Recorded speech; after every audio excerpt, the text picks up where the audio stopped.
Buenas noches, soy Enrique Gómez y le agradezco que siga en esta conversación de Reto 2024, en esta mesa de análisis sobre temáticas de interés nacional. En esta ocasión abordaremos un tema de memoria histórica. Hoy hablaremos del movimiento estudiantil de 1968. Esto en el contexto de las disculpas públicas que ofreció la presidenta de México, Claudia Sheinbaum, a las víctimas y a los familiares de quienes perdieron la vida en aquella represión ocurrida el 2 de octubre de 1968 en la plaza de Tlatelolco. Pero, ¿qué simboliza hoy en día este movimiento estudiantil? ¿Cómo interpretar estas disculpas públicas que a nombre del Estado mexicano se ofrecieron a las víctimas, a los familiares de estos hechos? Y para realizar este análisis, hoy tenemos una invitada muy especial. Hoy nos acompaña vía remota la maestra en Ciencias María del Consuelo Valle Espinosa, quien participó en el movimiento estudiantil de 1968. En aquel entonces ella era estudiante de la Facultad de Ciencias de la UNAM. Posteriormente fue integrante también del Partido Mexicano de los Trabajadores y dentro de este recorrido, a partir de los hechos del 2 de octubre, ella también fue integrante del Comité de Lucha de la Facultad de Ciencias de la UNAM, y también fue integrante del comité que buscó la libertad de los presos políticos del 68. Además, también es hermana del fallecido Eduardo Valle Espinosa, ex dirigente estudiantil de aquel movimiento. Le agradezco, maestra, que nos acompañe. Buenas noches. Buenas noches, estimados compañeros. Antes de empezar a presentar mis opiniones y consideraciones sobre este tema, quiero dar las gracias al sistema mexiquense de medios públicos por permitirme expresar mis ideas. Gracias, gracias, maestra. Y antes de comenzar, los invito a ver esta cápsula para introducirnos en el tema.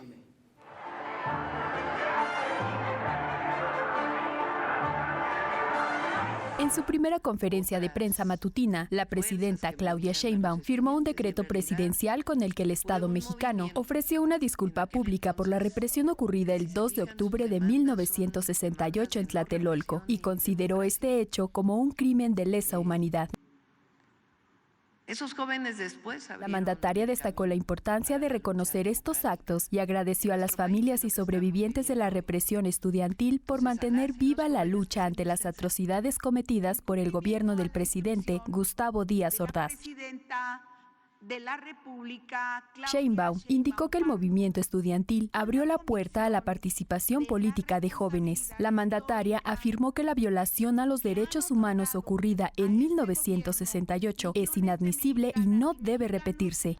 Me dirijo a ustedes para pronunciar. El movimiento estudiantil de 1968 es considerado un punto de quiebre en la historia de México, pues representó uno de los signos más claros del agotamiento del sistema político que había derivado de la Revolución Mexicana.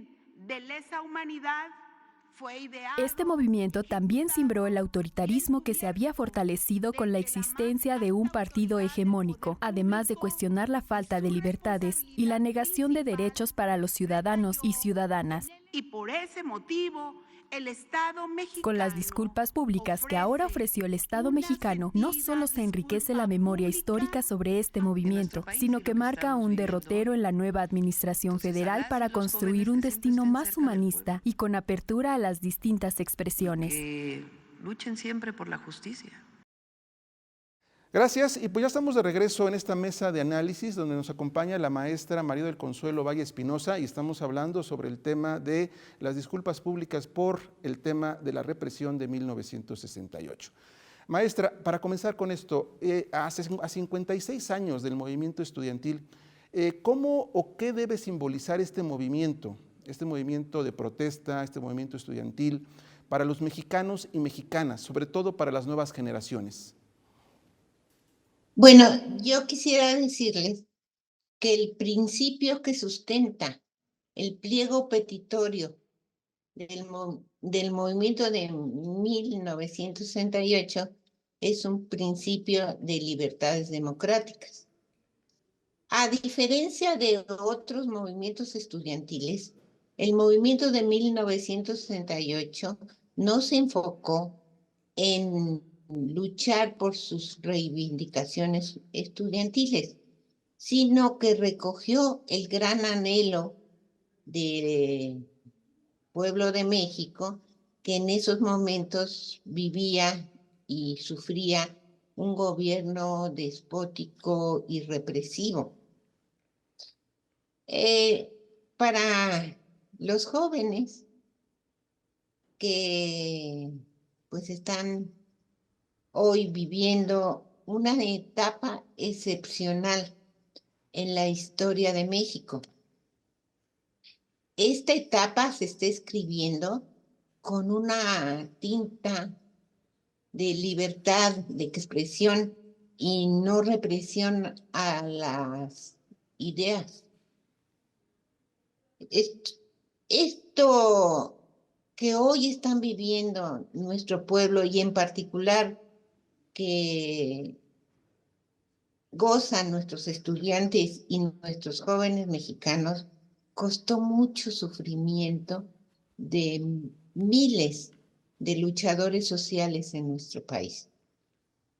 De acuerdo. Y en este momento también, con estas disculpas públicas que se están ofreciendo por parte del Estado mexicano, ¿no considera que llegan un poco tarde? Estamos a 56 años, sabemos todo lo que pasó después de 1968, pero ¿no se considerarían también unas disculpas públicas de manera tardía o tardías?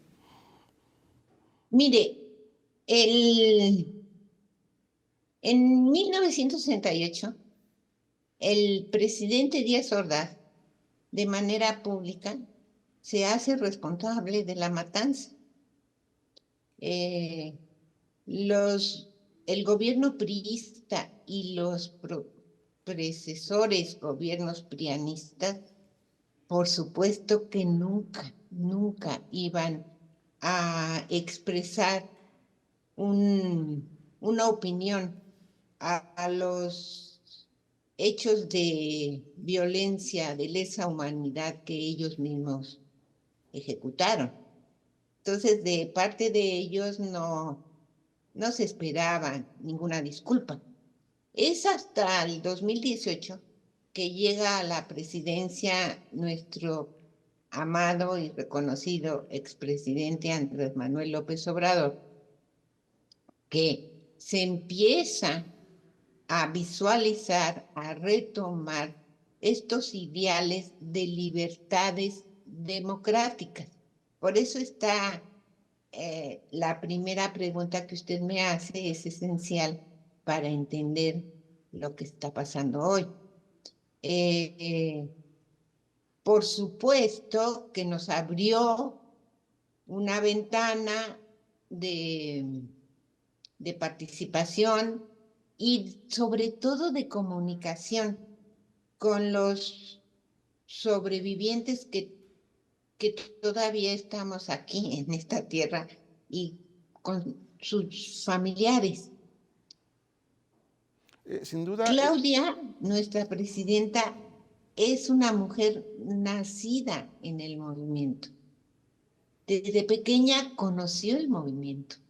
En su juventud se formó en un grupo que se llamaba Punto Crítico, que encabezaban líderes históricos del movimiento 68 y que defendió la gratitud de la educación universitaria cuando ella era universitaria. Es de esperarse que nuestra amada presidenta iniciara su gobierno con esta disculpa no solamente a nosotros, sino al pueblo de México. Y que como perdón, maestra, como comenta usted, quisiera interrumpirla, como comenta usted, esta parte de la disculpa crea una mayor comunicación con los sobrevivientes del 68, incluso una mayor identificación, una mayor, recreación de la propia memoria histórica. ¿No le parece que también ese es un punto importante, el que a nivel de un Estado, que es el Estado mexicano, ofrezca estas disculpas públicas y ponga nuevamente en la agenda el tema del 68, no solo, y no solo lo ponga en la agenda, sino lo coloque al principio de su gobierno, porque fue en el primer día de su gobierno. Esa parte me gustaría que la pudiéramos rescatar. ¿Qué impacto tiene precisamente al colocarlo en la agenda y colocarlo entre sus primeros actos de gobierno? Pues yo les quiero decir que el movimiento 68 ya estaba agendado en el gobierno de nuestro presidente Andrés Manuel López Obrador. Él empezó a hacer una comisión que se encargó de un estudio serio sobre los hechos acontecidos en el 68 y la Guerra Sucia, de 1950 a 1990. Ahora, nuestra presidenta nos permite tener más opción de comunicación con el Estado mexicano. El compañero Félix Gamundi nos informaba del Comité 68, nos informaba que ya hay pláticas por parte del Comité 68 con gente de gobernación para empezar a revisar lo que se tiene en documentos y en expedientes que fueron ocultados, ¿sí? Entonces, pues inaugurando así, imagínese usted que podemos avanzar tanto con la investigación que hizo la doctora Eugenia Alier y como la responsabilidad que asume la Secretaría de Gobernación de presentarnos la documentación que nos permita seguir en un camino de reivindicación y justicia ante los hechos tan terribles que sufrimos. Y precisamente hacia allá voy. Con estas disculpas públicas se podrá caminar también hacia una mayor sanción, hacia un mayor castigo. Incluso entiendo que los responsables, las cabezas, el presidente de aquella época, los principales funcionarios, pues incluso ya han fallecido, pero los ejecutores, gente que aún estaría siendo responsable, ¿todavía les alcanzaría, digamos, alguna sanción derivado de estas disculpas públicas y en las acciones que se instrumenten? Sí, mire, yo soy sobreviviente, yo soy testiga de asesinatos, ¿sí? Y a mí me tocó ver en esa plaza y en el casco de Santo Tomás jóvenes de 4 o 5 años mayor que su servidora que ejecutaron esas órdenes. El batallón Olimpia y los halcones deben de ser denunciados con nombres precisos para que se ejecute una acción legal contra ellos. Ellos son asesinos. Ellos deben de asumir esta responsabilidad. Y muchos de ellos todavía están vivos. Y estamos dialogando con la maestra en ciencias, María del Consuelo Valle Espinosa, sobreviviente del 2 de octubre de 1968 y también sobreviviente de la represión del 10 de junio de 1971. Maestra, antes del corte hablábamos precisamente sobre estas disculpas públicas, cómo pueden derivar en una mayor sanción, en un mayor castigo a los responsables. Quisiera que nos comentara, a grosso modo, cuáles son las investigaciones o cómo van, en qué contexto irían estas investigaciones precisamente sobre estos hechos y qué ejercicios se han realizado a la fecha para tratar de reivindicar a las víctimas de estos hechos del 68. Mire, en el 2006, con el gobierno de Vicente Fox, se hicieron unas investigaciones, pero nosotros como militantes, sobrevivientes y familiares, nunca supimos cuáles fueron las fuentes que enriquecieron esa investigación. Ni siquiera sabemos cuáles son los resultados de esa investigación, ¿sí? Ahora a diferencia de esos gobiernos, el licenciado Andrés Manuel López Obrador nombra una comisión de esclarecimiento de verdad y justicia para los hechos de las graves violaciones a los derechos humanos que se vivió en el siglo pasado. La responsable del informe es la doctora Eugenia Alier. Mire, le quiero decir una cosa. Yo le dije a mi hermano, Sergio Octavio Valle Espinosa, que también es sobreviviente, que también tiene una historia muy parecida a la mía, que yo iba a testificar en esta comisión. Y mi hermano me dijo, pero si ya para qué, si esto ya el pueblo de México emitió su juicio en contra de los asesinos. Yo pensé que para mí, pues sí, reconozco que nuestro pueblo ha emitido un juicio, pero es muy importante decirle al Estado, en nuestra voz, lo que vivimos. Porque al decírselo al Estado, el Estado tiene que contestar. El trabajo de la doctora Eugenia es de 2020 páginas y hay 120 testimonios. Yo testimonié. En esos 120 testimonios está mi testimonio. Así como el mío, hay muchos más que han dicho nombres, han dicho lugares, han dado fechas. Esos testimonios son valiosísimos y estoy segura que nuestra presidenta no va a dejar al olvido la palabra y la voz de los que nunca tuvimos voz, que somos nosotros. Entonces, en este camino, estoy muy satisfecha, confiada y felicito a la doctora Eugenia y a su equipo por haber hecho este trabajo extraordinario. En eso van.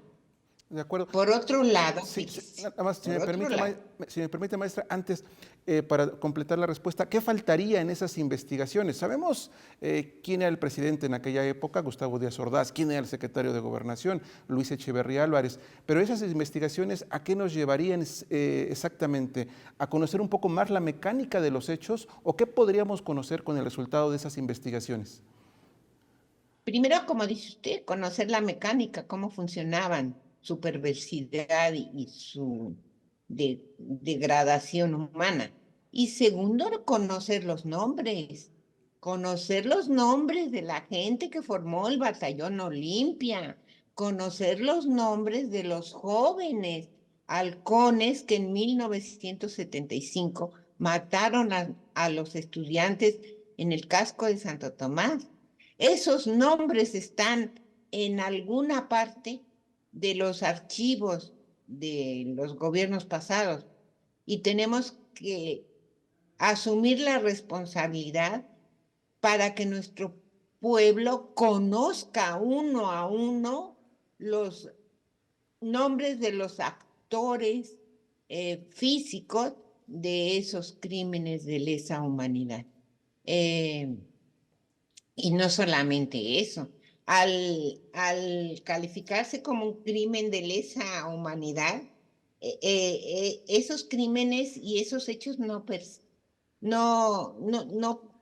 dicen? No prescriben. No se acaban. No prescriben, ¿no? Prescriben, ¿sí? Entonces nosotros tenemos oportunidad, los que todavía tenemos fuerza para seguir luchando, de pedir un enjuiciamiento, un procedimiento legal contra los asesinos que todavía están vivos. De acuerdo, maestra. Y ya llegando un poco más al presente, precisamente con todo lo que comentábamos al principio, precisamente el haber hecho estas disculpas públicas al inicio de este gobierno, también le dan un sello particular sobre cómo debe ser el tratamiento hacia los movimientos sociales, hacia las protestas, hacia las críticas al propio gobierno hoy que deviene de la izquierda. En este aspecto, ¿usted cómo considera que debe ser el comportamiento de este gobierno, sobre todo para no reproducir esos errores del pasado? Pero es que esto ya lo conocemos, tenemos 6 años viviendo este comportamiento. La libertad de expresión, la no represión de las ideas. El licenciado Andrés Manuel López Obrador rescató una frase muy bonita de nuestra generación: prohibido prohibir. La frase surgió en el movimiento francés, pero nosotros en el movimiento de 68 era una ley seguirla. Y desde la base hasta el Consejo Nacional de Huelga, nosotros permitíamos la expresión y los acuerdos se llegaban con votaciones de mayoría procurando la unanimidad. Entonces, nuestro pueblo sabe de eso. Nosotros hicimos eso. Y los gobiernos de la 4T están haciendo eso. Oiga, las mañaneras, eres diálogo público. ¿Sí? Y estas mañaneras que ahora se refuerzan con nuestra presidenta, con incorporar a la expresión y respuesta pública, preguntas públicas a todos los miembros de su gabinete, es verdaderamente extraordinario. Sí, que también lo vemos en el tema del modelo de desarrollo que se ha adoptado, denominado humanismo mexicano, que también lo veíamos en el primer discurso de la presidenta, que mencionaba esta frase que usted comenta, prohibido prohibir, que también nos lleva a pues la necesidad de eso, aterrizarlo en acciones, en programas públicos, en programas de gobierno.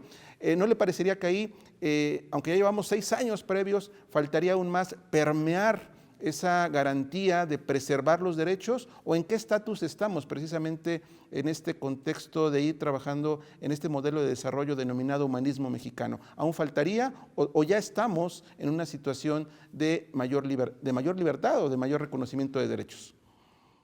Mire, la revolución de las conciencias es una revolución permanente. Esa nunca se acaba. Siempre está en perpetuo movimiento, reformulación, crítica y reconstrucción. El movimiento de regeneración nacional es nacido de un movimiento y bueno, se llegó a ser partido porque era necesario llegar al poder para cristalizar los grandes anhelos de nuestro pueblo. Entonces estamos en eso. Ninguna revolución se acaba. Las revoluciones son permanentes. La crítica es permanente. La reivindicación de los derechos es permanente. Ningún derecho nos dan. Todos los derechos los tenemos que luchar. Y esta lucha hoy se ve reflejada en la cuarta transformación. De acuerdo, muy interesantes sus comentarios, maestra.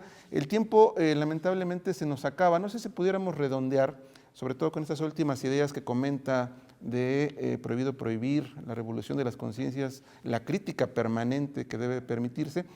Si pudiéramos hacer una conclusión sobre todo lo que hemos platicado durante esta mesa de análisis y agradecerle también su participación. Pues yo quisiera concluir con un mensaje a los jóvenes mexicanos. Y este mensaje lo quiero rescatar de una parte del discurso de mi hermano del 13 de septiembre de 1968, que llegó al Zócalo de la ciudad de Puebla, mi hermano Eduardo Valle, nos expresó lo siguiente después de la grandiosa Marcha del Silencio. Miren, escuchen. Cuando se conoce lo dulce de la libertad, jamás se olvida y se lucha incansablemente por nunca dejarla de percibir. porque ella es la esencia del hombre, porque el hombre se realiza plenamente cuando se es libre. Y en este movimiento y en esta 4T hemos sido libres, verdaderamente libres. Muchas gracias por escucharme esta parte emotiva que me sale del corazón. Muchas gracias, maestra, y muchas gracias por compartirla, más viniendo de su hermano, un dirigente estudiantil pues muy reconocido en el movimiento del 68 y posteriormente pues en todas las luchas que llevó a cabo. Muchas gracias, maestra. Y pues terminamos en esta mesa de análisis de Reto 2024. Hoy ha sido muy especial porque hicimos un ejercicio de memoria histórica, con una sobreviviente de uno de los movimientos que fue un punto de quiebre en el sistema político mexicano. Sin duda, el movimiento de 1968 detonó una serie de cambios políticos que produjeron apertura, mayor participación democrática, una constante evolución de las nuevas generaciones, y ese es el legado de este movimiento de 1968, también de lo ocurrido en 1971. Tarea de todos será no retroceder en esta ganancia de derechos y libertades. Le agradezco mucho que nos haya seguido esta noche en Reto 2024. Buenas noches.